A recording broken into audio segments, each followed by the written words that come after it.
Hello everyone and welcome back to another video. This is the third episode of the story in which Naruto has gained knowledge of his heritage and of a bloodline thought extinct. He must now leave Konoha to master his new abilities and bring back the glory of the Uzumaki, and he will have the help of a fifth Kage of Kirigakure with a similar past. After watching, like, share and subscribe to the channel. Now let's begin. That's the last of the poison. Take it easy, Kankuro. Otherwise the side effects could worsen. Sakura droned to the puppeteer in a professional manner. She had an unreadable and passive visage, as if she was devoid of any emotion. Kankuro just nodded and laid back down on his bed, looking over at the Konoha ninja sent to help them get the Kazekage back. There is the copy ninja, Kakashi, Sakura of course, some pale kid I've never seen before, and the legendary Sand Ninja Raya. But where is Naruto? Sakura, Kankuro grunted out, stopping the pink-haired medic from leaving. She slowly turned her attention to him, unnerving him a bit from her stoic attitude. I was just wondering, where is Naruto? Sakura flinched at the sound of that name, her entire body shutting down. Kakashi and Jiraiya, to their credit, just stiffened a bit, hiding their emotions much better than the young Kunoichi. Sakura decided to look at the ground, not willing to face anyone with tears in her eyes. Naruto's gone. The Suna ninja present were shocked at this. Naruto Uzumaki gone? Temari decided to speak up, curious. What do you mean? She was cut off by Kakashi, deciding to explain it for his broken-hearted student. Naruto left the village 2.5 years ago, and he has not been seen or heard from since. He was recently made a missing nin. Your bingo book will be updated for. Kankuro scoffed at that. He may not have known Naruto too well, but he had helped Gaara become a better person. He had saved Gaara from himself, a task no one believed possible. He refused to just give up on the missing Konoha ninja. How can you say that? Naruto is your student, your friend. I'm not going to go out of my way just to hunt him down, so you ungrateful bastards. Temari quieted him with a hand over his mouth before he could say more, but the damage was already done. Kakashi looked down in shame, deeply affected that he had to treat his friend and student as an enemy to be killed. He was gone, and then 2-inch Sakura sighed, feeling it best to just admit it, feeling confidence in herself, something Naruto would have, something he would expect her to have. I found out that I love him. I just was too blinded by Sasuke in my younger years to see Ithi. I guess Naruto really can get through to anybody with his magic, Hokage-sensei? Kakashi smiled a bit, glad to see the girl got that off her chest. He nodded in assent to her observation. Naruto could change anyone, and he wouldn't stop working at it until he changed you for the better. Yes, Sakura, I believe that Naruto really can change anyone. His effect on the village and its people may be lost on Konoha, but we can't forget so easily. It isn't the same without him. I hope that he is alright, wherever he is. Sakura looked at Kakashi, a fire in her eyes he had not seen in over 3 years, and it startled him. Sakura smirked, feeling confident now that she had let out her feelings. Naruto reinvigorated her thoughts, filled her senses. She could practically feel the warmth of him, standing right next to her with a smile, his smile. She turned back to look out across the dunes, the smirk still on her face. She raised her fist into the air, taken up in the heat of the moment. And that is why I am going to bring back Naruto Uzumaki to his home, our home. I'm going to do it too because I love Naruto.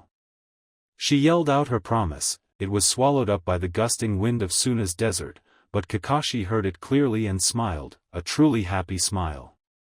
I think Naruto would be proud to hear that promise, Sakura. River country, 1 mile from Akatsuki hideout. Naruto awoke from his slumber, almost falling out of the tree he had chosen for his bed. He had been awoken by the dispel of one of his lookout clones, and the memories sent to his brain brought a smirk to his face. The 2 Akatsuki members were nearby, a badly damaged Gaara in their grasp, and Naruto began to stretch and mentally prepare himself, going over his plan one more time in his head. Alright, I already took a look at the hideout. It appears to have a security seal that I will have to remove first. I've already sent clones to help me with that.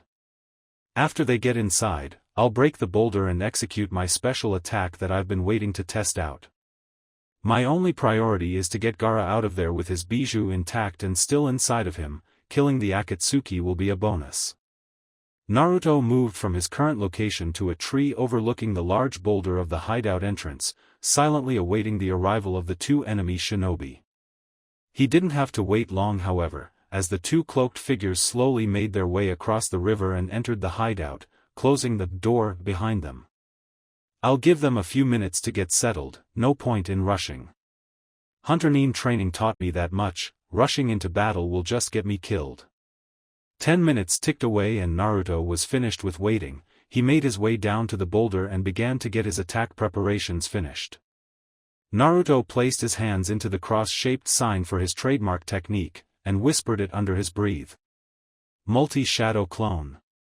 Easily 100 Naruto clones were created, and Naruto divided them into 3 groups.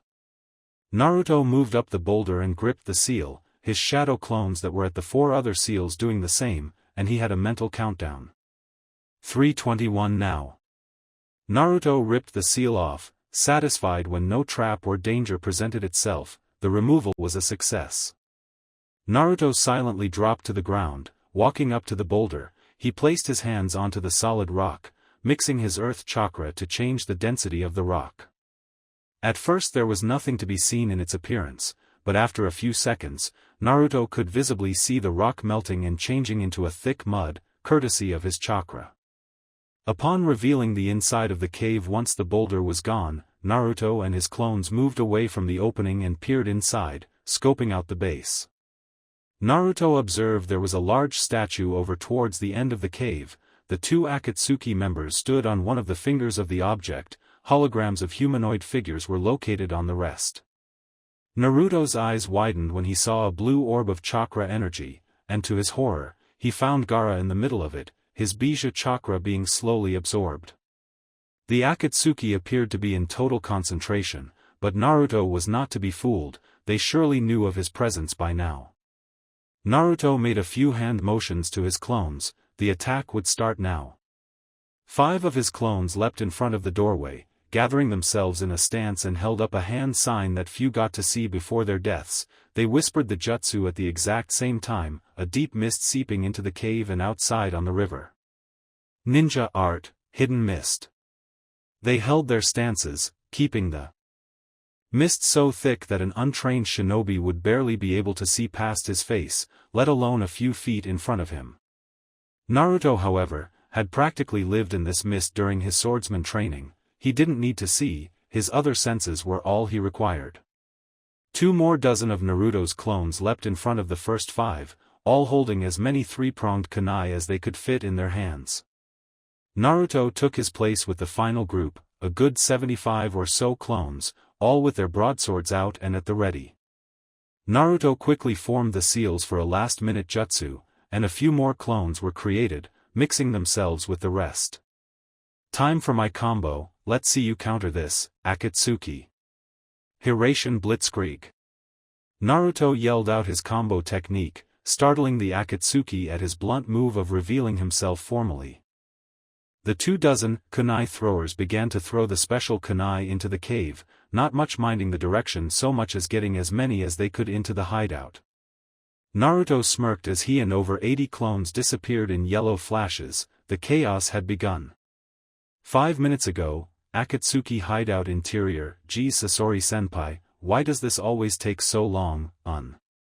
Deidara asked the turtle-like man, griping over the stupid jutsu used to absorb the tailed beast chakra. Sasori merely glanced in the younger man's direction, silently annoyed by his whining. Would you just shut up, Deidara? It will get done when it gets done. The two settled for an uncomfortable silence until they both felt the sensation of a chakra source nearby. Not just a passerby, the chakra was directly on the other side of the boulder, and it appeared to be unfazed by the security seal placed outside on the boulder. Sasori-senpai, I know, let's continue the jutsu, see what this interruption could result in. The two eventually felt a light warmth against their backs and somewhat of a glare inside the cave and turned to see the boulder completely missing and sunlight seeping in, startling the two.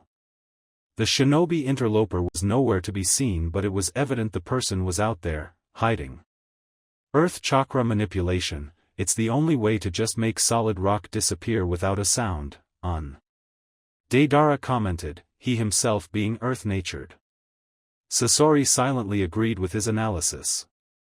Their lapse in concentration was detected by Pain, and he questioned the two on their status. Sasori, Deidara, I no longer feel your chakra, what is wrong? Sasori, being the elder member, spoke up. We seem to have an unwanted visitor, Leader Sama. Pain appeared to be in quiet deliberation for a few seconds. He turned to Sasori. Eliminate the threat as you see fit, we will continue the extraction process. Sasori nodded and Deidara smirked, excited to get a real fight. Suddenly, a thick mist enveloped the inside of the cave, separating the two Akatsuki from one another, surprising the two at the sheer thickness of the vapor. Whoever is doing this obviously is either very strong or full of himself. No one can properly fight in this, Sasori commented, silently impressed with the interloper already. Damn it with this crap, I won't even see my beautiful art when it explodesen. They heard a loud voice echo through the cavern, the name of the jutsu sending a chill down Deidara's spine. Nomi father told me of that technique, but that guy's supposed to be dead. From the thick mist came dozens upon dozens of oddly shaped kunai, making Deidara visibly shake from the horror stories told by older IWA shinobi survivors of the Third Shinobi War. Sasori actually was not keen on the details of this jutsu and dodged the kunai, curious to the point behind the interesting weapons. Deidara's encounter it happened in a flash. Deidara observed a flash of yellow before he felt the cold slice of a blade and a pooling warmth by his right arm's elbow. He looked to see nothing. At first he thought the mist was playing a trick on him, but to his horror, he lifted up his arm to see the stub of what was left. His arm had been cut from the elbow down and he screamed from unbridled shock and fear. He looked to see another flash and was just barely able to avoid being decapitated before he calmed himself, quickly substituting himself with a clay clone that blew up in the face of one of Naruto's shadow clones. Deidara felt pain stab him in the lower abdomen and looked to see one of the kunai had embedded itself in his abs, stuck firm inside of his body. He looked frightened at the weapon, as if he was standing on a landmine praying to Kami that it wouldn't blow up. Oh sure, Deidara was unable to finish his sentence when he looked up to see three flashes, one in front and one to his left and right, and the rest was black. Sasori's fight. Sasori heard Deidara's agonized scream but could do nothing except to continue to dodge the kunai and figure out a plan. The first time he saw a flash, he did not know what to expect, and his outer puppet shell paid for it, a clean gash from the start to finish of the puppet on its left side, revealing the true puppeteer inside. Damn it, those kunai appear to allow this enemy to teleport or somehow shunshin to its location, and I can't dodge the kunai until it's almost too late. When I can finally see the damn things, the bastard has already teleported to me and sliced up my puppet. His ingenuity is amazing. I find myself actually worrying if I could lose. Sasori didn't even bother stabbing at the flashes, for he knew even his reflexes were too slow to stop the enemy, but when the opportunity finally presented itself for him to hit something, he took it without hesitation. A shadow of a figure stood right outside Sasori's visibility and like a scorpion attacking its prey, he sent his tail whipping into its center mass. The redhead smirked when he felt it collide with something and slowly pulled his tail back to observe the enemy and look him in the face as he died. From the mist came what appeared to be a Kiri hunter nin, perfectly impaled and non-moving on his poisoned stinger. His smirk soon changed to a gaping mouth as the ninja melted, its outer skin turning into a dark red substance that was glowing with heat and energy. Sasori could hear the hiss of melting material and looked in horror to find the end of his tail melting from the intense heat of what appeared to be lava or some superheated rock, steam rising up from the intense heat. The end of his tail fell off, dropping to the ground and melting away along with what was left of the clone. What the hell was that? It must have been some nature chakra, but lava? Who the hell can? Sasori was cut off from his investigation by 5 yellow flashes, and, slow-mo, watched as the hunter-nins threw back their swords and brought them around in a vertical slashing arc, slicing right through his puppet and skewering much of his own body in the process. Miraculously, his heart remained intact, but his outer puppet buckled and fell loose from the stress fractures across its frame, revealing the broken red head and his rare, stoic face now in a mangled look of horror at the enemy combatant. Naruto slowly made his way to what was left of the enemy puppeteer, a scowl set on his features. This man had captured someone who could possibly count as his best friend other than his sensei and his fiancée, and a fellow Jinchuriki. He deserved no quarter and he would receive none. Naruto kept his distance, wary of any final traps from the ninja, bringing in nearby clones and had them surround the man, hopefully confusing him as to who was the original. Naruto observed the nearby broken tail, smirking at the obvious encounter it had with one of his lava clones he mixed in with his shadow clones right before the attack, just in case one of them were taijutsu users. Who are you? The Akatsuki man asked. Naruto was shocked he was still alive, let alone able to talk, but he remained stoic and quiet to the man's question, deciding to holster his broadsword and hold up his right hand. A chakra spike could be felt. Sasori looked on curious to what his enemy was doing, feeling eerily confident in the face of certain death, intent on seeing what the victor of this one-sided battle could do. You are scum, Akatsuki, and you will now die by my hand, as will the rest of this evil organization. Great Rasengan. Naruto plunged the large Rasengan into the man's heart, or at least where his heart should be, and he was satisfied to see what was left of the man's puppet body go limp. Naruto gave a silent order and the mist slowly dissipated, revealing the statue again and the rest of his clones gone, their spent kunai having disappeared along with them. Naruto looked around the battlefield, impressed with his show of strength, as this was the first time he had used the Hiraishin in real combat, and it turned out to be the deciding factor that gave him victory. Sasori, Deidara, have you defeated the interloper? Naruto could hear the disembodied voice coming from the statue's fingers, probably the leader, he mused. Naruto looked to the two bodies of the man's lackeys, satisfied with his work. This is one bijou that will not be taken, you bastards. Naruto felt quite exhausted from the fight but quickly brought up his hands for the most important part of the operation, rescuing Gaara. Shadow Clone Technique. Naruto created 10 clones, each holding their right hands and forming larger than normal Rasengans in their palms, and Naruto created the largest one yet. An official massive Rasengan, big enough to envelope an entire tree or two. All 11 Naruto launched themselves at different parts of the statue, Naruto himself aiming for the center eyes. Pain's eyes widened as he felt the statue buckle from the sheer power of the jutsu attack, the final factor resting in the arms falling off of its main body. Removing Pain's chakra link caused the object to disappear, automatically cancelling the jutsu. Naruto collapsed onto the ground, quite out of energy after the battle, but proud of his accomplishment. He crawled over to Gaara, who had fallen to the ground from mid-air. The boy appeared to be knocked out from sheer pain. No doubt his bijou was pissed that some of its chakra got sucked away and was resting itself to regain what it had lost. Hey Gaara, wake up. Naruto slapped his face around a couple times, and smiled when the redhead started to show signs of consciousness, his eyelids flickering open. Gaara weakly looked around, moving only his neck, everything else hurt too much. His eyes landed on the masked Naruto and they widened into saucer shape. Naruto just remembered his mask and took it off. Hey Gaara. It's me, Naruto. Gaara's memories came back, both of the cheerful Uzumaki and of the events leading up to him being here. He remembered black cloaks with red clouds and he attempted to sit up, only to flinch in pain and be pushed back down by Naruto. Hey. You are in no position to be moving. It'll take some time for both of us to recuperate. Gaara only nodded, and looked at the new Naruto, eyeing his Kiri headband with curiously narrowed eyes. Why is he allied with Kiri? When did this happen? Naruto, did you kill them? Naruto only smiled and nodded, and Gaara actually smiled too, gripping Naruto's hand in a friendly, reassuring grip. That's good, damn good. I'll tell you all about it when we both get some rest. Now hang on, I'm going to get us the hell out of here. Naruto lazily gripped the Kazekage and lifted both of them up, straining to stand with their combined weight.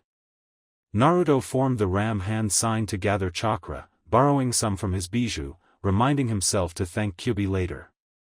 In a swirling vortex of water, the two were gone, leaving nothing but two mangled corpses and an empty cave. River Country Forest, 1 hour later, and that is how I rescued you. Naruto just finished explaining how he set out from Kiri and defeated the Akatsuki, and the Kazekage was impressed.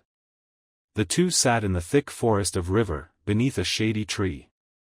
They had been resting and talking with one another, enjoying the peace and quiet. Naruto, thank you. You are truly a friendly best friend. Naruto smiled and gripped Gaara's hand, a meaningful gesture. Jinchuriki have to stick together, right? Gaara smirked at this. Are you sure you weren't trying to brown-nose the Kazekage into an alliance with Kiri? Naruto scoffed at that, it hadn't even crossed his mind. Nope, I came on my own accord, someone had to pull your ass out of the fire. The two laughed at that, and Naruto was glad that the traumatic event had not affected Gaara. They were silent after that, silently reflecting on what had happened. Gaara was the first to speak up, his curiosity getting the better of him. Naruto, do you wear the Kiri symbol? Naruto quirked an eyebrow and readjusted his headband, thinking of the best way to explain. Well, it's a long story. Gaara, being the rare joker, attempted to move his weak legs and just shrugged at the blonde, who was already smirking. Well, I can't move, so I don't have anywhere else to be. Alright, smartass, it all started around 2.5 years ago. 1 hour later. Wow. Gaara had listened to the whole tale of Naruto finding out about his bloodline and going to Kiri to live and find love with none other than the Mizukage herself. If you were any other man, I would not believe you for a second. Naruto, this what you really wanted? To leave Konoha? Naruto looked at Gaara with an unreadable expression before settling for a soft smile and a nod. The only thing I regret is not giving my precious people in Konoha a proper goodbye, but I had to leave, and now that I am where I am, I couldn't be happier. Gaara nodded, he would trust Naruto's decision. Well, then you have my support. No doubt Konoha sent reinforcements to help rescue me, that could pose a problem for you. Naruto nodded but did not change his mind. I'm escorting you back to Suna myself, no matter what it takes. I'm not leaving until I'm sure you will be alright. Gaara smirked, flexing his muscles and slowly getting up from the ground. Then what are we waiting for, Naruto? Uzumaki of Kirigakure? A funeral? Naruto got a laugh out of that, he got up too. Yeah, let's go, Kazekage-sama. The two friends set out at a sedate pace through the trees, intent on getting back to Suna safe and sound. Sunagakure, 2 days later. Okay, we'll head out and get the Kazekage back. Don't wait up, Gaara. Temari had shouted over her shoulder to the Suna gathering before turning back around to see her brother, unharmed, walking through the village streets. Temari ran right up to him and hugged the red head tight, tears streaming down her face. The present Suna shinobi ran up and greeted their Kazekage back, thinking that he had defeated Akatsuki and come back on his own. The Konoha nin stood away from the large gathering, confused as to why the Kazekage was here when he was supposed to be kidnapped. Alright. Please calm down everyone. Gaara eased the crowd and kept walking up to the Konoha ninja, intent on seeing his would-be rescuers. Kakashi and Jiraiya gave respectful bows to the teenaged leader. Sakura forced Sai onto his knees and bowed herself, an irritated smile on her face. Kakashi, I see this is the squad that was sent to help in my rescue operation? Kakashi and Jiraiya both nodded, affirming the Kazekage's assumption. Kakashi stepped forward, intent on asking the burning question on everyone's mind. Kazekage-sama, not that I doubt your ability, but how were you able to escape from Akatsuki? Gaara looked at him and held back a smirk, silently apologizing to the hidden Naruto, but this had to be done. I had a little help. Come out, Naruto Uzumaki.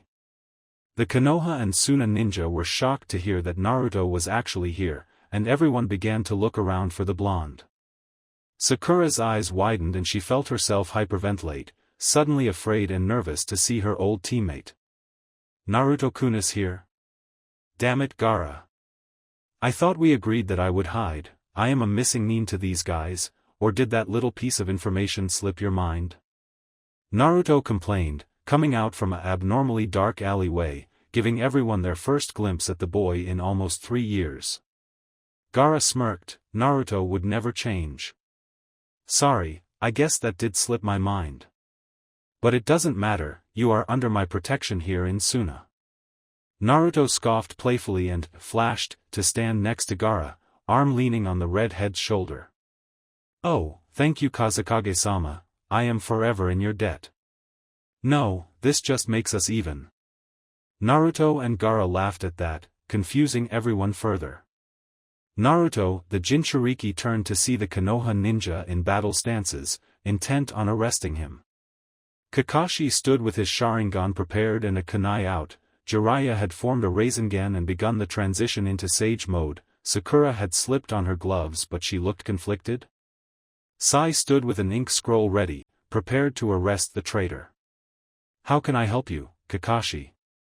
Jiraiya stalked forward, glaring murder right into Naruto's veiled eyes, who stood unaffected, completely expecting this from his old comrades. Why the hell are you a Kiri ninja, Naruto? What happened to Konoha? What happened to becoming the Hokage? What happened to your friends? Naruto stood unaffected, settling for just taking off his mask and looking at his old comrades with a blank stare. Sakura silently gasped after seeing his face, already marveling his body's wonderful physique. She now saw that he had grown so handsome. Naruto-kun, amazing. I have already explained my reasons for leaving Konoha to Tsunade in my letter, and becoming a Kiri ninja wasn't my original intention, but it happened and it turned out for the better. Konoha couldn't believe what they were hearing. For the better? It doesn't matter, we are taking you back, Naruto-kun.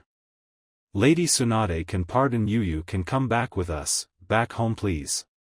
Sakura cried out, tears streaming down her face. Naruto quirked an eyebrow. Naruto-kun? When did that happen? Sorry, but I don't plan on going back to Konoha. I have found my place in Kiri, and I also found the love of my life, and I won't give that up just because a few of you want me back.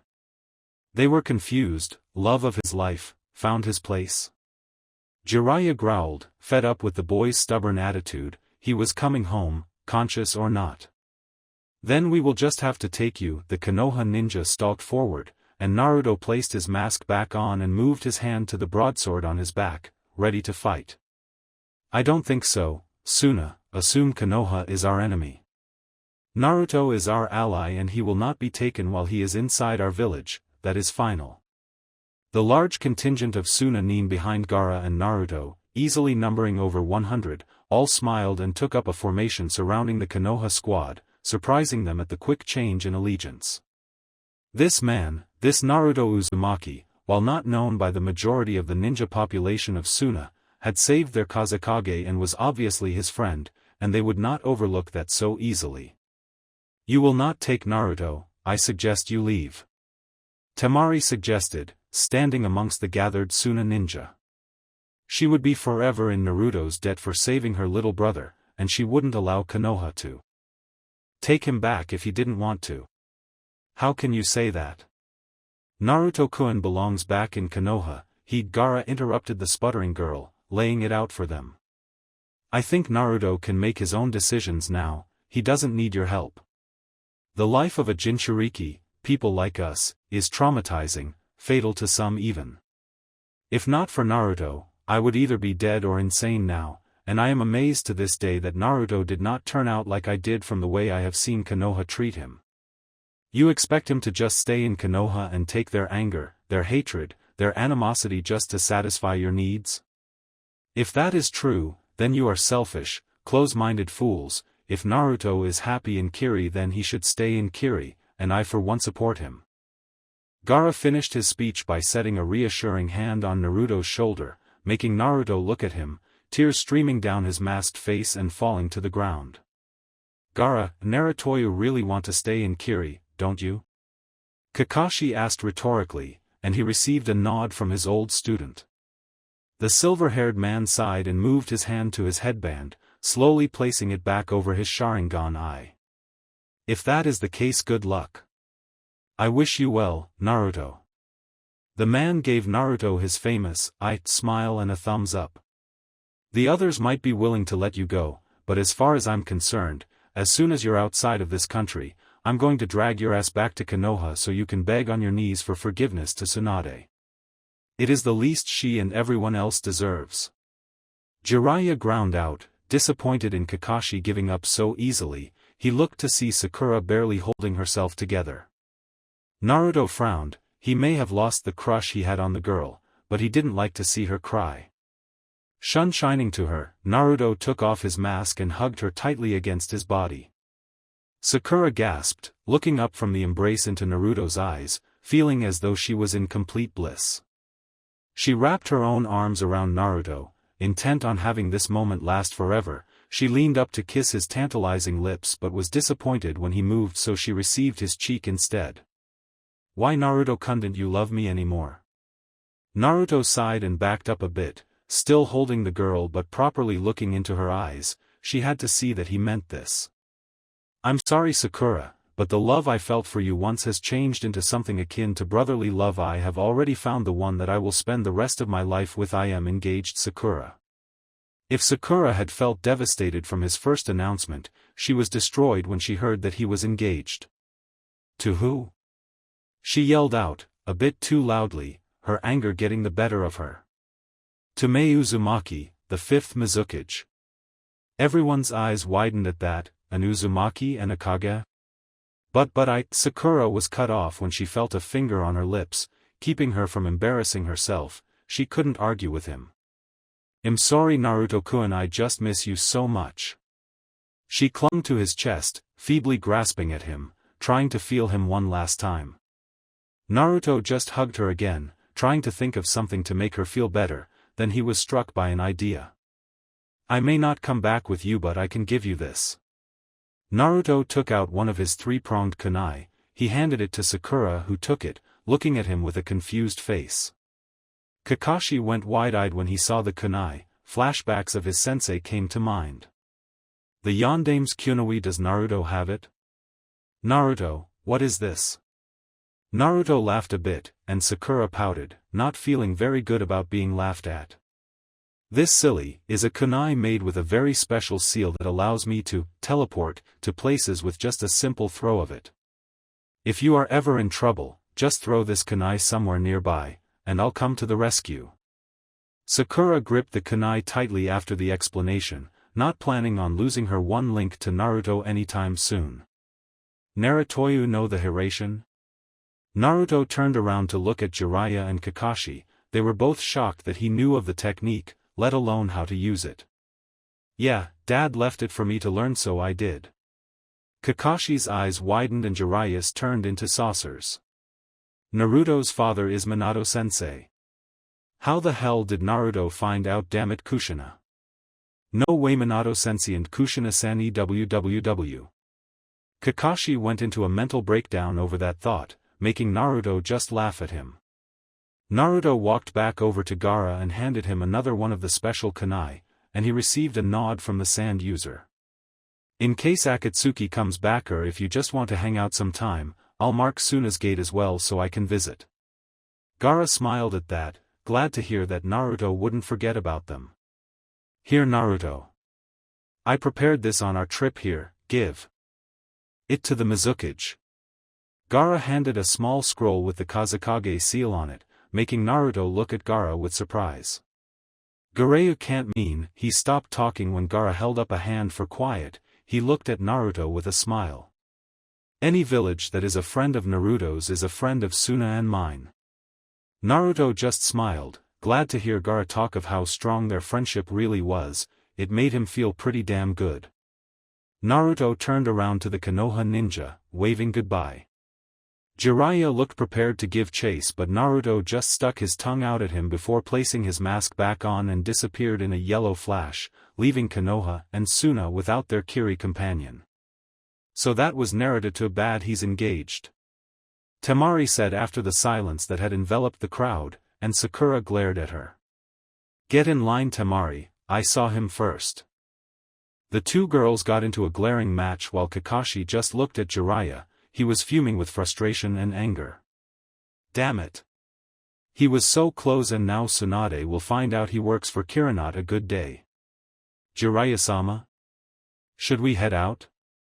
The white-haired man looked at Kakashi and sighed, nodding his head. Kakashi moved to assemble his squad and finished their goodbyes to the Suna people, albeit it was like walking thin ice after they had threatened Naruto. Jiraiya took one last look at the sun that hung in the sky, silently going over the day and just how bad it had been for Konoha. Not a good day at all, Kirigakure. 10 minutes after Naruto left, Tsunade was currently sitting in her office, finishing up her paperwork when a yellow flash made her look up and see her fiancé, looking at her with what had to be a smirk under his mask. "I'm home, Muhaim." Mei smiled and leapt into Naruto's outstretched arms, overjoyed to have him back. She had been scared of the outcome since it had taken so long for him to come home. Almost a week had passed, she had begun to fear for his safety, but now that she felt herself wrapped in his embrace, she no longer had to worry. "Narukoi, I missed you so much." Mei quickly tore off his mask and laid a kiss on his lips, overjoyed to taste her lover again, and Naruto smirked. "You sure did, I haven't felt that much aggressiveness from you since our second time." Mei smirked at the memory. She had wanted it so bad after the first that she had practically molested him in the morning shower, but he got into it real quick. "Well, you were gone for most of the week, someone has to make up for lost time," she said with a smile, but moaned when she felt Naruto's hungry lips attack her own. He lifted her onto the Mizukage desk and began to make out with her, glad that she had finished her duties for the day. Mei broke away from his kiss in a light pant. Seeing that neither were escaping from their primal instincts, she began to formulate a plan of action. Home? The bathroom? The broom closet? She spouted off secluded spots in desperation. Naruto just shook his head to all three. "Too far, me want pussy now." Naruto tackled her onto the desk, kissing her and taking off his pants at the same time. "Naruto. Not there." The day Naruto returned from saving Gaara would be the day the Uzumaki couple christened the Mizukage desk for something other than paperwork, and they did it over 5 times, just to be sure. Konoha Jiraiya was dreading every step he took towards the Hokage tower, afraid of Tsunade's reaction to the news. While the mission was technically a success, the news on Naruto he had to give her would not be taken very well. He was immediately let in to see Tsunade and began to relay the mission and its contents to the half-listening Tsunade, delaying Naruto until the last part. As soon as he uttered the words Naruto and Kiri, she exploded, her face in an unbridled fit of rage, and her scream echoed Konoha. Some even felt tremors of earthquakes and an echo of the scream Tsunade let out. "What?" Kirigakure, Mizukage Suite. 6th round. Mei quieted her moans for a moment as she felt a very ominous danger tug at her heart. Naruto was confused as to what she was doing. She had been on top and stopped ramming herself onto his dick. "Mei, what's wrong?" The redhead looked back down at Naruto and frowned, unsure of what to feel. "It's nothing, Naruto, just a bad feeling, that's all." Naruto frowned but then smirked. He would make her feel better.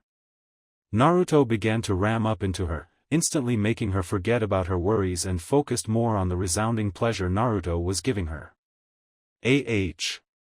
Naruto. She began to meet his thrusts, finding a rhythm in her own movements as they brought each other closer to orgasm. Naruto leaned up and captured her taut nipple in his mouth, nibbling and sucking on the wonderful breasts that ensnared his attention whenever he saw her naked. His pleasure increased when she rode him. They always jiggled and bounced, enticing Naruto to take a bite, which he did many times. "So good, feels SOAH.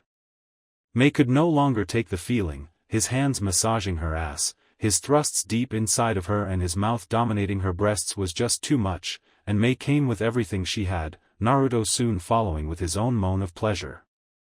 After such a good bout of fun time, the Mizukage completely forgot about any danger or bad omens that she might have sensed, but they had not forgotten her. Short add-on, takes place while Naruto was away. The Mizukage walked along the streets, heading to her office to start the day, another day without Naruto. She had woken up from their fun after he left and cursed herself for giving into blissful unconsciousness. She didn't even get to say goodbye to him. As she walked, she absently picked up on the random conversation of villagers and Shinobi, having nothing better to do. Did you hear? Little Chio finally found herself a man, they're getting engaged. Soon enough they will be gone on the honeymoon. An aging mother told her sister, her little daughter was growing up so fast. The other woman just giggled and gossiped some more. Mei looked at the ground, silently brooding. A man engagement Naruto koi gone? Yeah man, I was just reading in this latest release of my favorite manga, the girl was all like, shut up or I'll kill you, the look on his face was priceless.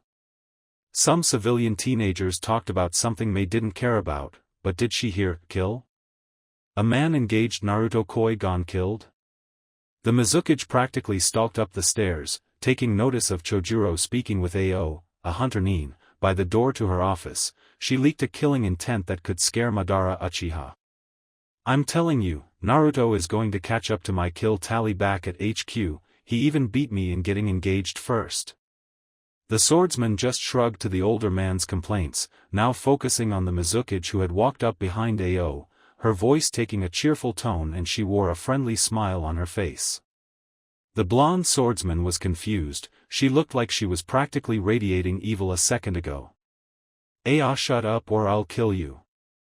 And with that, the Bustikage walked off with a smile on her face and continued making her way to her desk, completely oblivious to the two shinobi looking after her with surprised or in the swordsman's case terrified expressions. Ao just kept staring at the wooden doors the woman had closed, mouth gaping in confusion. What the hell did I do?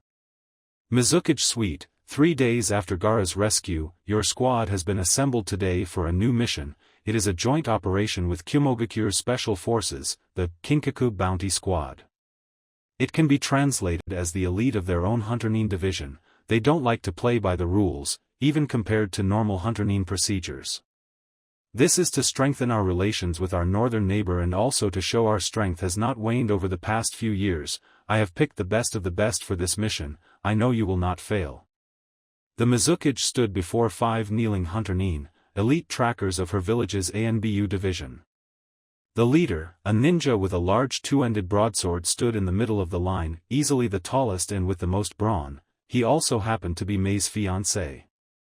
Naruto knelt in front of his Mizukage, chest out with pride as he heard her compliments to his unit. He had been given the order this morning to gather the best 4 hunters in the corps for a special mission, and he had to say he was interested in meeting these Kinkaku hunters.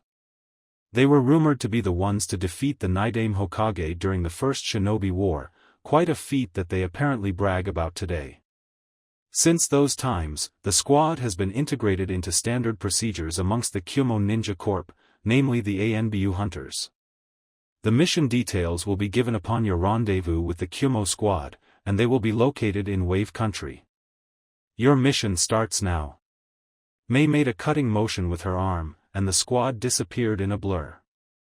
The Mizukage sighed, she wished that Naruto didn't have to work today, she could really use one of his special massages he only gave her. She shrugged her shoulders and stood in front of the window, overlooking the village. She hoped that his mission would go off without a hitch. Mei sensed a presence coming towards her office and turned around to find a messenger nin. His face was gaunt and his breath ragged. He took out a message from his bag and handed to the Mizukage. She looked it up and down and found that it was a message from Fire Country. Her heart seized up for a moment, remembering Naruto's debriefing. She had been reluctantly expecting this.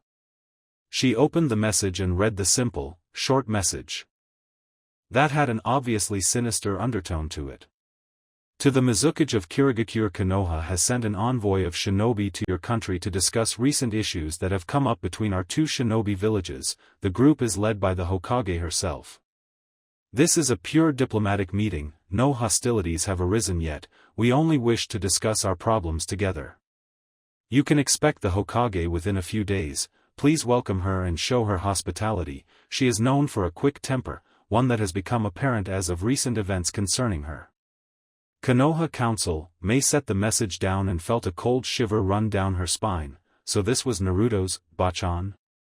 She was already a bit afraid to see her, let alone try and think of way to avoid confrontation, especially with Naruto out of the village, but she had no choice. This is bad, hurry home Narukoi. Can anyone see the foreshadowing of a cat fight? Happy face I know I do, hee hee, Fire Nation, Coast, alright, I've booked us passage to Kiri. I hope they got the message to be expecting us, Kakashi alerted the other members of the diplomatic team. They were in a port city along what little coast Fire Country owned. That's good, I hope the Mizukage is ready. Same goes for Naruto, Sakura said. She felt chills go down her spine every time she glanced at her sensei. She had not said one word since they left Konoha. The few others amongst the group were quiet. Jiraiya stood off to the side of the port ticket building, and Rock Lee stood at attention near Sakura. Immediately after receiving the news of Naruto's affiliation with Kiri and the possible alliance between Suna and Kiri, she had called for immediate action to the problem, one of which Danzo readily agreed to. He had suggested that she and a few hand-picked shinobi go to Kiri and attempt to negotiate, solve the problem without fighting. That horse, she lied to me, the Hokage, Tsunade mumbled to herself, still not believing that she had been deceived not only by the Mizukage but her little Naruto was engaged to the slut. The boat is here, come on Hokage-sama. Rock Lee mentioned upon seeing a boat pull up to the dock next to them. The squad filed aboard and felt the cumbersome shipping boat move itself out of the harbor. Its destination was Kiri. Wave Country. 2 days since mission start, Naruto and his squad stalked through the dense mist and foliage of Wave Country, searching for the rendezvous with the Kinkaku squad. For the most part, the Kiri hunters had run across the ocean with a few pit stops along the way, small uninhabited islands set aside as resting stations for Kiri shinobi. Hunter 1, I have a visual on something. Naruto turned to Hunter 2, a man with tousled brown hair and red designs on his mask. Naruto held up his fist for the squad to stop and crept over to the ninja, and he pointed to something that was gleaming with reflected light in the distance.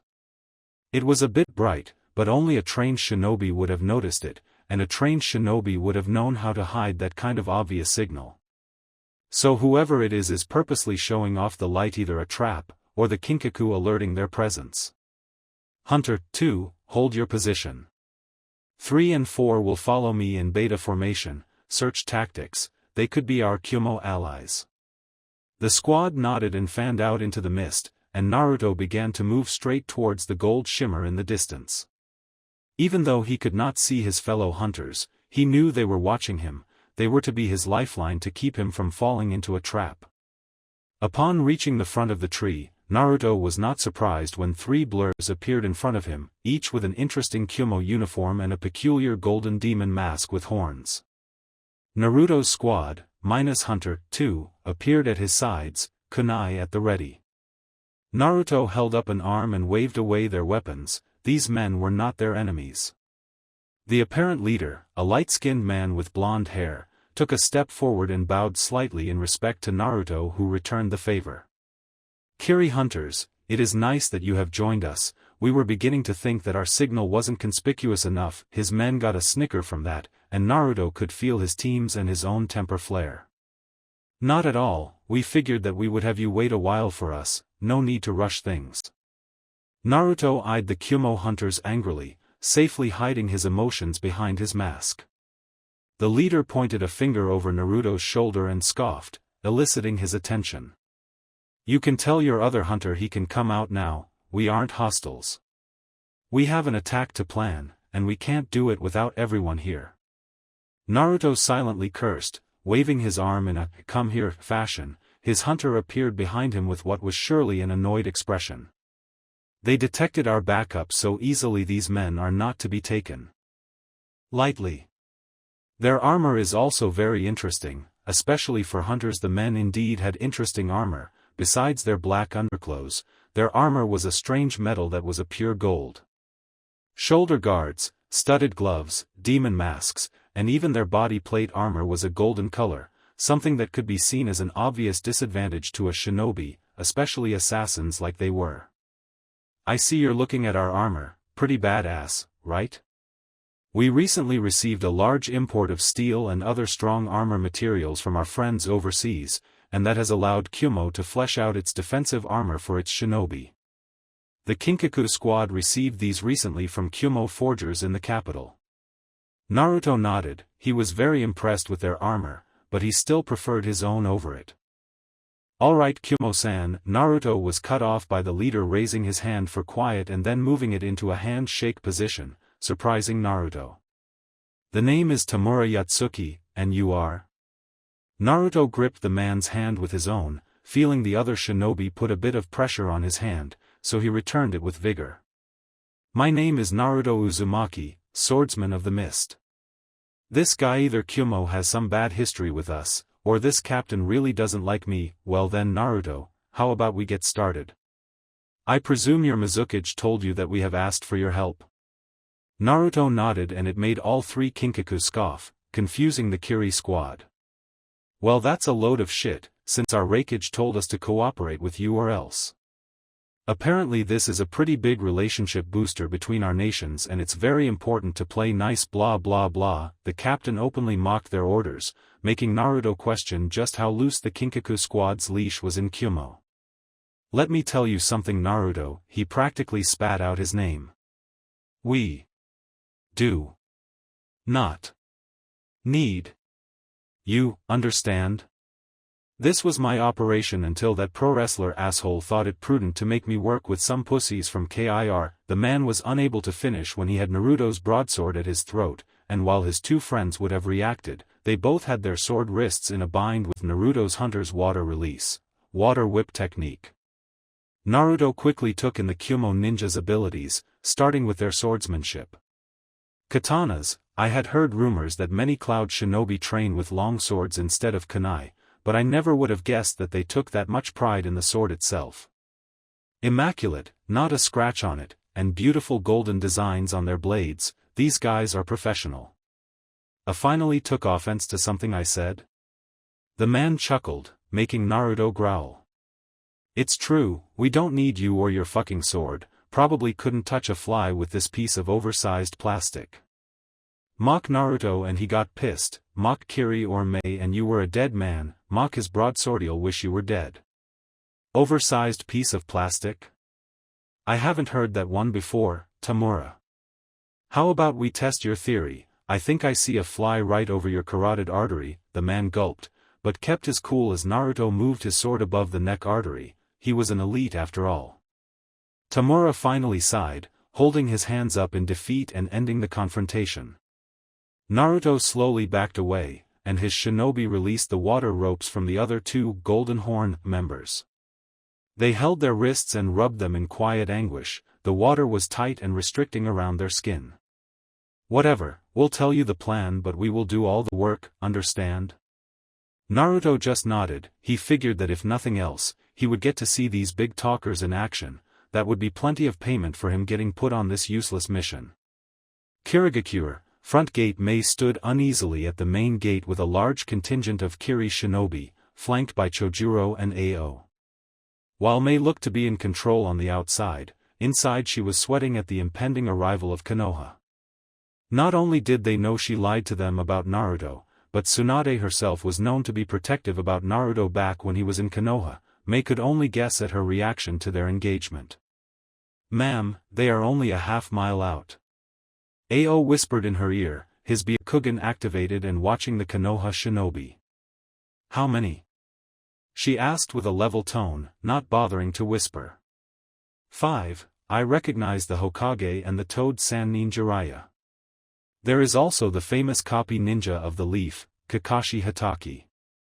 The other two appear to be very young, probably apprentices to the older ninja. They don't look threatening. Mei scoffed at that. Looks were always deceiving. The mist dissipated in the road in front of them, revealing the small Konoha group. All looked happy to finally have arrived in Kiri. Mei locked eyes uncomfortably with Tsunade. But she practically slapped herself and took on a confident demeanor. This was it, probably the most important meeting with another nation and she couldn't afford to mess up, not with Naruto's life and Kiri's well-being on the table. She would stay strong for them. The two Bustikage separated from their respected bodyguards and met each other in the middle of the road. Mei forced a welcoming smile on her face. Tsunade didn't even manage that. She kept her poker face on the entire time, not bothering with pleasantries. Welcome to Kirigakure, Hokage-sama. I hope your trip here was not too tiring or long. it is a bit of a long way from home for you." Tsunade waved her hand dismissively, not complaining about the trip. "The trip was fine, and I am prepared to speak with you now. There is no need to gather your counsel either, I wish only to speak with you." Tsunade whispered the final part in a hiss, making Mei narrow her eyes ever so slightly. She turned and motioned for the gate, the Kiri ninja moving out of the way for the two. "My office is this way, your bodyguards can wait out in the lobby with my own while we discuss," Mei offered, putting a certain edge on her voice with the mention of their private talk. She had no doubt it would turn into a screaming match. She could only hope that Kiri did not become the battleground. Kirigakure, Mizukage Suite. Mei and Tsunade entered the Mizukage's office and the redhead closed the door herself, moving to sit in her chair and allowing Tsunade to begrudgingly sit on the couch. Mei sensed an observer's presence and quickly waved her hand, her voice growing stern. "Leave us." Tsunade turned to see no less than 3 ANBU phase into view. They bowed their heads and disappeared, joining the bodyguards on the other side of the wall. Mei brought up her hands and laced the fingers together, staring at the barely hidden animosity inside the Hokage's hazel eyes. She spoke with an all-business tone, wanting to keep this as professional as possible, although she highly doubted Tsunade would honor that request for long. "What would you like to talk about, Hokage-sama?" Tsunade growled, a direct and rude insult to Mei's friendly introduction, but in the blonde's mind, she deserved it. "I think you know damn well what I want to talk about. Where is Naruto?" Mei sighed, already seeing where the discussion was going and not liking it at all. "Naruto Koi is out on a mission, he will not be back for some time." If Mei was interrupted when a hand slammed down on her desk, leaving an imprint in the wood. "I bet you did that on purpose. Sent him on a mission because you knew I would want to see him about this problem." Mei held up her hand in a dismissive gesture and held back a frustrated sigh. "I had just sent Naruto's hunter squad when your council's message arrived. Had I known, I would have kept him here to help us sort this issue out." Tsunade didn't buy it, but she saw that the younger woman wouldn't back down, so she attacked from another angle. "And what is this I hear, Naruto Koi? You probably seduced him into that engage." Tsunade was stopped when the Mizukage stood straight up from her chair, an angered scowl on her face. "Don't you dare insinuate that I seduced Naruto. I fell for his charms and his love like any real woman would. This doesn't even have any merit on the situation." Tsunade was in her face immediately, pissed that she would brush off Tsunade's questioning of the engagement. "It has everything to do with this engagement. If Naruto would never have come here, he wouldn't be engaged to you, he would still be in Konoha where he belongs." Mei processed the information and started to giggle, her face cracked into a wide smile as she began to laugh hysterically, confusing and angering Tsunade further. "Ha ha ha. You say that Naruto Hiha belongs in Konoha? That is the most absurd thing I have heard for a while now. How can you expect him to feel like he belongs when almost everyone cast him out in one way or another because of what he holds inside of him?" Tsunade gasped. She knew about the 9 tails. Narutoyu didn't Taiyu wouldn't tell her, right? She must have seduced that out of you too. This horseshit has gone too far. How dare you laugh at me? Naruto has no hate for the village, and when he was there, he loved it with all his heart. It makes no sense for him to just up and leave without any notice. He could have at least come to me before. Mei stepped back in after that, tired of hearing the excuses Tsunade spouted off. He could not come to you, no matter what place you hold in his heart. It was his mother's bloodline, and only she would have been a person that he could talk to about it, and since she is gone, Naruto had to find an Uzumaki. He also had great dreams that he wished to accomplish. He wanted to bring the Uzumaki back to the elemental nations, and he could not do that while he was inside your country. He came to Kiri, and he found me. Since the beginning I have been with him and helped him master his skills until he turned into what he is today. A great shinobi, a greater man, and the greatest fiancé I could ask for. Mei finished with a longing smile and a far-off look in her eyes, thinking about Naruto and her being together. Tsunade was taken aback. Having Mei explain it from her own angle was comforting, but it wasn't enough to deter the blonde. Moving away from all our personal issues, you lied to me. Me, the Hokage of Konohagakure. This is an insult that is not taken lightly, especially because of Naruto and his special status. Mei's mind immediately clicked onto the Hokage's wavelengths, and her smile turned to a disgusted scowl. You are here because your council wants their secret weapon back, aren't you? I should have known it would come to this. Backroom politics always were the bane of a Kage's power. Tsunade lowered her head in shame. In truth, she had been pestered about going to war to get Naruto back because he held such a powerful entity inside of him. She had hoped to just use the thinly veiled threat as a power play during negotiations. She hadn't counted on Mei picking up on the tactic so quickly. It is true that Konoha's council sees that Naruto should be returned to Konoha because of his power and influence.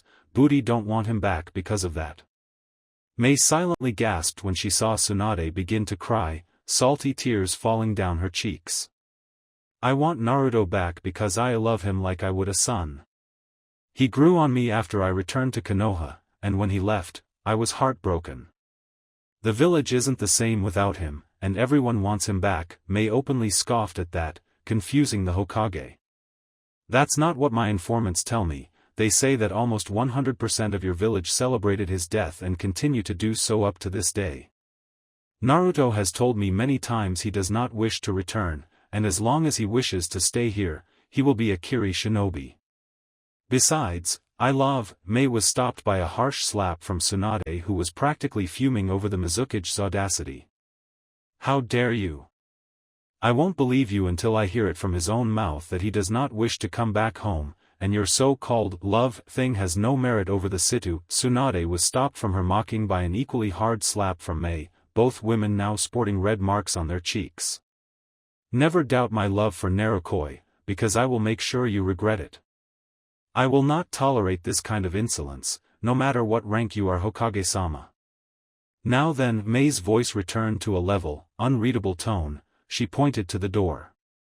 I have arranged an apartment for you and your contingent to stay at until Naruto Koi returns, or you may leave Kiri. In any case, I do not expect you to move too freely. We aren't allies, and after this display I can't fully trust you not to do something rash. Now please leave. Tsunade scoffed and turned around, walking towards the door. She only stopped to look over her shoulder and whisper threatening words to her fellow Kage. This is not over. Kirigakure, Mizukage Sweet Lobby, Chojuro-san, I was wondering if you could tell me about Naruto's training? We were unable to see him in action, and I was curious as to. Jiraiya was cut off by the young swordsman, who was scratching his head in embarrassment. Well, you see, that kind of information Isu. Ao just sighed loudly, slapping the younger boy in the back of the head, startling him. Chojuro. All you have to do is say, that information is classified. End of story. Geez. Back in my day, if a boy rambled like you. Ao trailed off when he saw the double doors swing open and an angry Hokage came out of the office, a dull red imprint on her cheek. Jiraiya immediately knew something was up, as did the rest of Konoha, but wisely kept quiet and fell into step with Tsunade. Well? Are one of you Kiri Shinobi going to lead us to our temporary dwelling or what? The Hokage demanded quite loudly, surprising all shinobi present at her disregard for respect. The Kiri Shinobi looked at one another before Mei walked out, a similar red imprint on her cheek. She pointed out two ANBU and they ushered forward, ready to receive orders. Go. Lead them to the dwellings marked in the briefing, the newly rebuilt side of the village.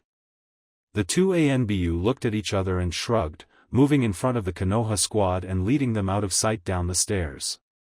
Ao turned to the Mizukage, curious as to her unsettling behavior. Is everything all right, Mizukage-sama? Mei barely spared him a glance with her dangerously narrowed eyes, settling for a small sigh to vent some of her anger. No, it isn't. Ao, I want you to select and lead a team of our best trackers and keep an eye on the Konoha visitors. I don't trust them to sit idle while Naruto Koi is away. Ao was surprised by the order but nodded, glad that he would have something to do for the next week or so. Yes, Mizukage-sama, it will be done. AO disappeared, leaving Mei to walk home with a raging headache from today's events. I really need a hot bath. Naruto Koi, I hope you are enjoying your little vacation, because my soon-to-be in-law is being a real pain. I still can't believe that bitch slapped me, I almost spit lava into her face almost. Wave Country, Unknown Villages Warehouse, that's the target, Kiri team, you know the drill. Naruto listened into his communicator and sighed, he knew the drill all right. The Kiri team was to sit back with popcorn while the Kinkaku took down the petty crime lords and their gangs that were meeting tonight in the warehouse, Woofy. Naruto was just bursting with excitement over the prospect of doing nothing, but he had no real choice. The Mizukage called it a joint operation, but Kinkaku wanted nothing to do with them, so they settled for an uneasy peace agreement. You don't fuck with us, we don't fuck with you. Naruto moved into a better position to observe the warehouse, namely a shattered window near the roof. The mist was extra thick tonight, meaning he could hide relatively easily without the help of jutsu, not that it mattered against these crime bosses, they weren't shinobi after all. Kinkaku Bounty Squad commenced the operation. Naruto watched as the lights inside the warehouse shorted out, surely thanks to a lightning technique. Tamura and his two squad mates entered the warehouse quick and quiet, easily below the sounds of the panicked orders and worried murmurs. Tamura decided to use his own technique to fight while his men used their katana with lightning chakra. This seems like a drug bust, not something Hunter Nin should be doing, Naruto thought quietly, curious as to the Kyomo ninja methods.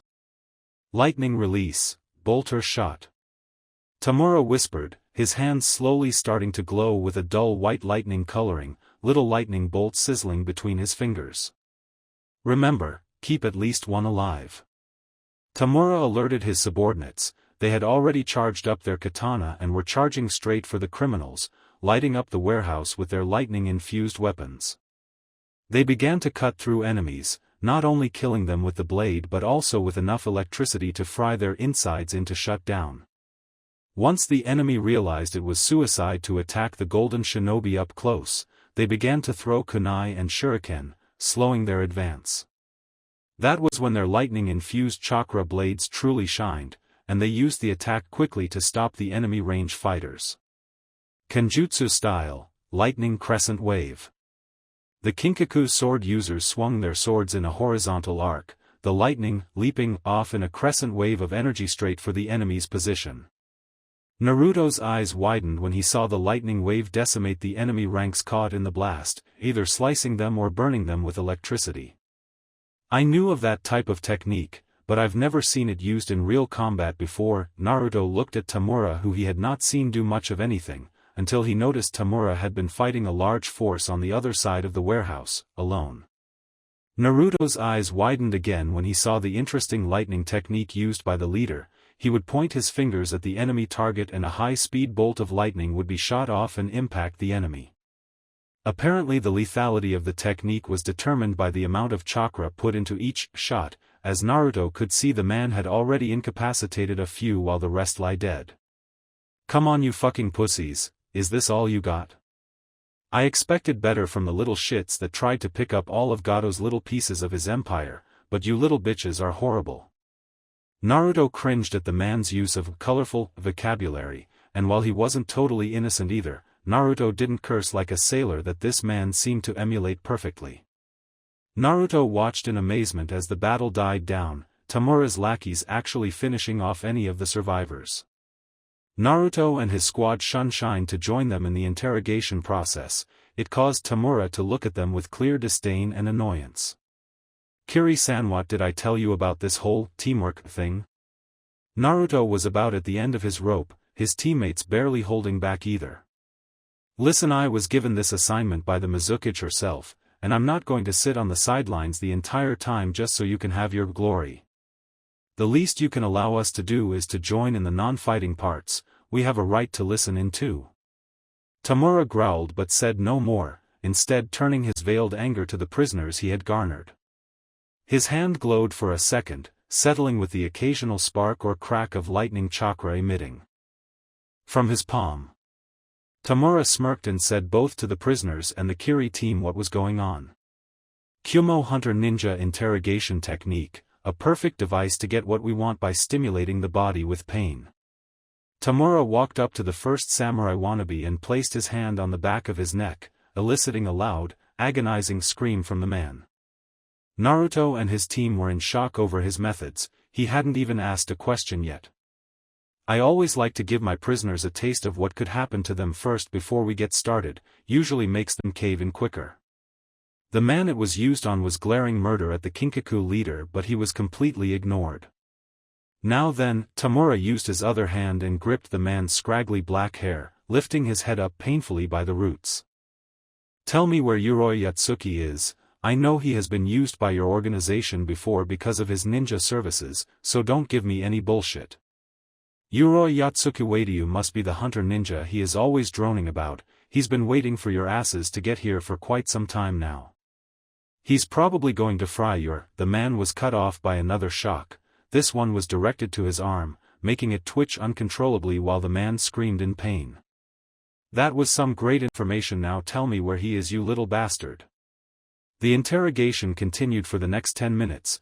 Naruto had become bored with the whole thing and was leaning up against a crate when Tamura sighed in frustration. He walked away from the prisoners and consulted with the hunter ninja assembled. I can't seem to get the little pansy to give up his location.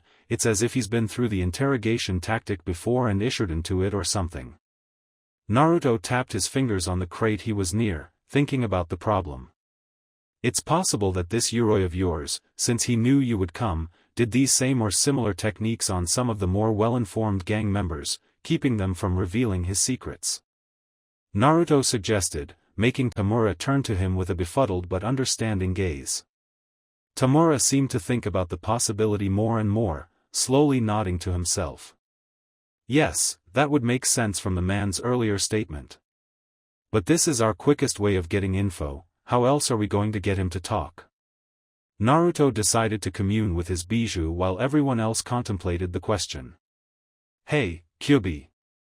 Do you think with a little of your chakra and a lot of killer intent, we could freak this guy out enough to get him to talk? Well, if you were able to make eye contact with my chakra coursing through you, I could plant a little genjutsu I know into the man's consciousness. It should freak him out enough to crack. Naruto nodded and spoke up, bringing the attention back to him. I think I have a way. Just give me a minute with him alone and I can get him talking. Naruto stood straight and began to walk towards the prisoner but was stopped by a rough hand on his shoulder from a glaring Tamura. This is my mission, Naruto. I can handle this, now step down. Naruto gripped the man's arm and threatened to break it with the intense strength he was putting on it, making Tamura cringe under his mask. Listen Tamura, you need to wake up and realize that you can't do everything. Right now, no matter how much I wish I was not, I am your teammate and I'm trying to fucking help you. Now get off your damn cloud of greatness and back down to Earth's reality and piss off. Naruto finished his little speech with intensifying the strain on the man's arm to its zenith, making him howl with anger and pain. You son of a bitch, Naruto just kept walking, ignoring the temper tantrum the captain was probably throwing in his mind. He took the prisoner roughly by the arm and dragged him behind a crate, scaring the man into thinking they were going to kill him. Alright now then, look into my eyes and see what will befall you mortal. Naruto's voice slowly changed as Kyubi's chakra leaked into his system, flooding him with strength and bloodlust. No matter how much he trained and harnessed the red chakra, he could never defeat the nagging feeling for death and blood to rain when he used it. Naruto took off his mask and the man saw slitted, demon eyes that were blood red in color, scaring him to the point of almost fainting. His eyes soon dilated, having been caught in the genjutsu, and Naruto waited for a few moments before he started to scream bloody murder and attempt to break his bonds. Naruto held him steady, waiting for him to calm down somewhat before he could ask the question. After a few more tense moments, the man's voice had broken into quiet sobs and whimpers. Uroi Yatsuki, where is he? The man looked into Naruto's now masked eyes and opened his mouth, voice barely above a whisper. Old Momochi contractor hideout, deep forest 10 miles east of here. The man collapsed then, and Naruto was glad that the jutsu worked. He was also curious if this Momochi was the same Zabuza Momochi he had fought in Wave once before. Rejoining the team, he alerted the astounded ninja of both villages the information, skirting around the how he did it part. The teams were soon leaping through the trees, Tamura near Naruto in quiet deliberation over the younger blonde's earlier words and his actions so far. Naruto, Tamura started, eliciting a slight glance from the blonde. He grimaced under his mask. I guess I was a pretty big jackass, this mission is too personal for me. Naruto, I'm sorry. I shouldn't have been snapping at you like that, but this mission is personal as I'm sure you've guessed by now. I shouldn't have shut you out of the investigation like that, it was wrong of me. To say Naruto was surprised was an understatement, although he had predicted the personal part. Their last names are the same, they are related somehow. I can only guess you two are related, Tamura nodded slowly. Is he your brother? Tamura actually started laughing, having to stop jumping for a second to catch his breath. Ha! Nowhere close, but nice guess. That pussy could never be my brother, but the Yatsuki clan is large in Kumo, and he is my distant cousin, nothing more nothing less. It's one of those, guy betrays clan pursues him, type deals, except they picked me for the job. I'm not nice on good days, and if you couldn't tell yet, this is a bad day for me. Naruto nodded, the Uzumaki clan may be no more at the moment, but Naruto would surely chase down any traitor with a zeal unheard of by most shinobi. Well, what are we waiting for? Let's go catch us a traitor. Naruto disappeared in a swirl of water, moving quicker than he had been before with the boost of chakra. Tamura smirked, disappearing in a silent bolt of lightning. I think I may like this guy Naruto Uzumaki. Wave, old Momochi contractor base, deep forest, so, they have finally come to free this body from the wretched soul within? I have been getting awfully bored lately. Uroi sat on a throne, added by himself to the hideout, waiting for the assassins to enter his unguarded keep. His skin was a dark brown but his hair was a bright blonde, almost white resembling the current rakage. He had twin katana on his back and he shifted uncomfortably in his Kumo vest and leggings, his black underclothes covering all but his arms. He smirked when three blurs appeared a few feet from his throne. The golden masks made his eyes widen a bit but he quickly calmed when he recognized the leader of the three. Tamura, it's been too long. The leader stiffened upon the warm welcome from the criminal and oddly kept silent, opting for a few hand motions to his subordinates who nodded and moved away. Tamurate's impolite to not talk to your cousin. Tamura took his katana in one hand and flooded it with lightning chakra, illuminating the dark room. Uroi also noticed that he was not using both hands like he used to and guessed his other hand had already been used for a technique. Uroi Yatsuki, Tamura's voice cracked from the anger he was feeling from seeing this man again. He cleared his throat and tried again. You have been charged with the crime of leaving the village and revealing clan secrets to outsiders. It's your time to die. Tamura and Uroi disappeared and reappeared in the air, Tamura's single sword shaking from his exertion to hold back the enemy's twin katana, also enhanced by nature chakra. Tamura, I was sure the clan got over that, it has been so long since that little incident. Tamura pointed his free hand's finger at Uroi's head, shooting off a bolt of lightning that sizzled past the exile when he twisted his neck away. Uroi began to shake his head back and forth in a scolding manner, and in the blink of an eye, Tamura's free hand was being held at the wrist while Uroi held both katana between his fingers in the other hand. That was a dangerous technique Tamura, you could have hurt me. Tamura was pissed. Uroi had become more than the damn weakling he used to be after he stole one of the clan's technique scrolls. You piece of shit Tamura screamed in agony when Uroi twisted his wrist, rendering it unusable by the Kinkaku captain. Quickly freeing himself from the traitor's grasp, Tamura started to think up a plan while he nursed his broken wrist. A good ninja never lets his guard down, you should know this Tamura. The Kinkaku's eyes widened when he heard the voice from behind him and he could feel the whoosh of air as the katana glided towards his neck. Captain. His squad mates arrived in the nick of time, their own katana covered in lightning and shaking with the attempt to hold the enemy off. Tamura went through. A few hand seals, opening his mouth with sparks gathering. Lightning release, false darkness. A large, concentrated stream of lightning chakra sailed into Yuroi, making the Kinkaku squad smirk when he was flung back through the wall into an adjacent room. Thanks for the save, boys. Now let's. Tamura was unable to finish when Yuroi came bursting through the wall encased in their clan's special lightning armor technique. His fists impacted Tamura's men while Yuroi headbutted the surprised squad leader and sent all three down to the ground. He wasn't playing around anymore. Now that did hurt Tamura. I guess we aren't playing nice anymore. His men knocked out by the bone-shattering punch enhanced by the nature chakra, Tamura could only watch as the katana descended towards their throats. I can't let you do that, Yuroi-san. A voice said, and Yuroi's eyes widened when a large twin-bladed broadsword blocked his attack from killing the Kinkaku hunters. Normally this wouldn't be a problem. Lightning chakra was known to enhance blades to be able to cut through solid steel in a flash, but this weapon would not budge. Yuroi gave a quick examination of the opposing blade and noticed numerous seals written on it. A few had lit up from the contact with his chakra, and he noticed his katana losing their glow. Shit, containment seals. He's sapping my elemental chakra. Yuroi pushed away from the enemy only to find himself wrapped by 3 additional Hunter Nin water whips, holding his wrists and neck. The strength forced Yuroi onto his knees while Naruto helped Tamura get up and finish the job, but he was sadly mistaken when he heard screams coming from his fellow Kiri ninja. Yuroi's lightning armor had been reactivated and it was currently electrocuting Naruto's squad, forcing him into action. Shining to the enemy, Naruto swung his broadsword in a wide arc, creating sparks when it was met once again by chakra-infused blades.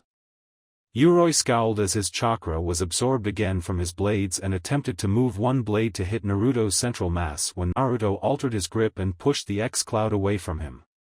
Shadow Clone Technique. Naruto's shadow clones quickly moved and picked up all the unconscious ninja in the battlefield, escaping through the large hole in the wall. So are alone now. I wonder what you will do now, Hunter-san. Yuroi said, flexing his arms and basking in the feel of lightning chakra dancing across his skin. You may not enjoy it so much. Naruto formed a single hand sign and shot a large blob of mud towards Yuroi, who deftly dodged it, laughing as he did so. Mud will not do much against me, Hunter.